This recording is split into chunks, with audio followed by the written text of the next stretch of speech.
This is an unfinished video, which is why I'm putting it here instead of on my main channel. Now, this video just wasn't going as I'd hoped it would, which is ironic because it's a video about how a lot of the time my videos don't go as I hope. The kite just flew pretty much straight into the tripod, and that's not good. My name is Curtis Bowdy, and this is a channel about science and the environment, but it's also about challenges. The challenges that I face on this channel, and the challenges we face as a species. I failed a lot this year, and I'm gonna tell you some of those stories. And while I tell you some of those stories, I'm going to try to make a kite out of trash, and then I'm gonna attach a GoPro to it.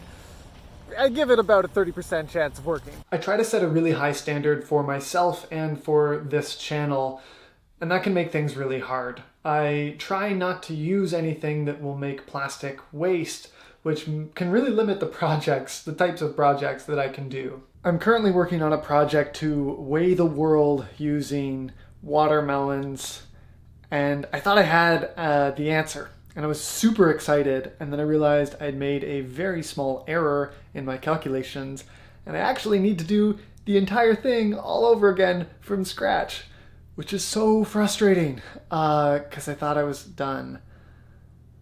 It's also frustrating because I know that it would be way easier to do this project if I just used lasers and giant metal spheres and proper equipment instead of making it biodegradable and funny with fruit. But anyway, I think I'm gonna do it again.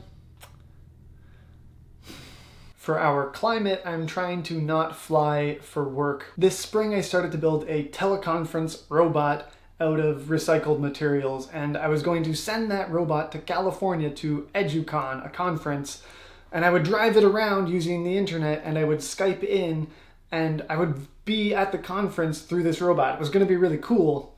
And then I emailed EduCon about it just to let them know, and they said, no, we're sorry. This conference is for humans only. So I had to scrap that whole project.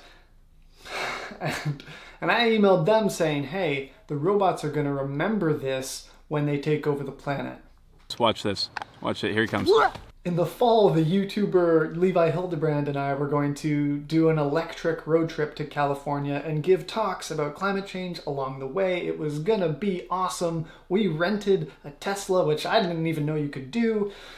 And then California just lit on fire because of climate change, and we had to cancel the road trip. So that was an ironic twist that I was not excited about.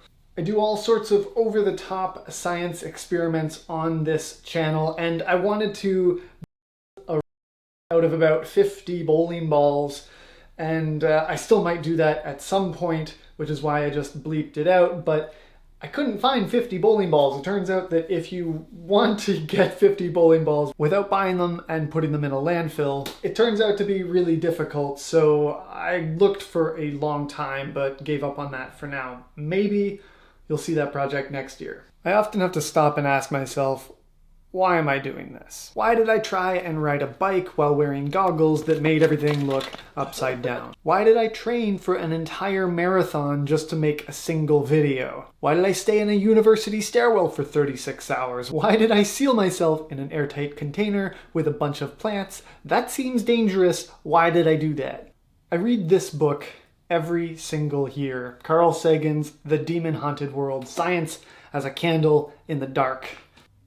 And this book reminds me that we've arranged a society that is based on science and technology in which no one knows anything about science and technology, and I think we need to change that. This book is a bit dated, but the lessons in it matter now more than ever, because if we want to have a society that understands the topic of climate change and is able to make data-driven decisions, then we need to reevaluate our relationship with science. Reading this book reminds me why I do these experiments in the first place. It's to show that we can rewire our brains, to tell you the story of our species, to show you the world as it turns, and to explain why we're in a climate emergency. A lot of what I try and do just doesn't work out, and that honestly can be really frustrating, but when it does work out, it can be extremely rewarding. I learned a lot this year about what's possible for me to do on this channel right now, and I only learned where that boundary is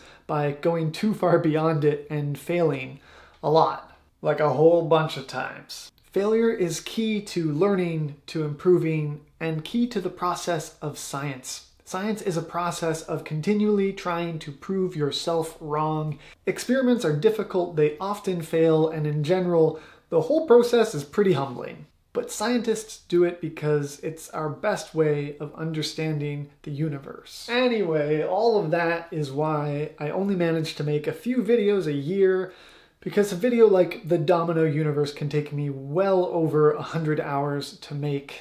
And for every single video that I manage to complete, the videos that you see, there's at least one other video that I failed to make that died before you got to see it. So I just want to say thank you for your patience with me on this channel, and thanks for watching.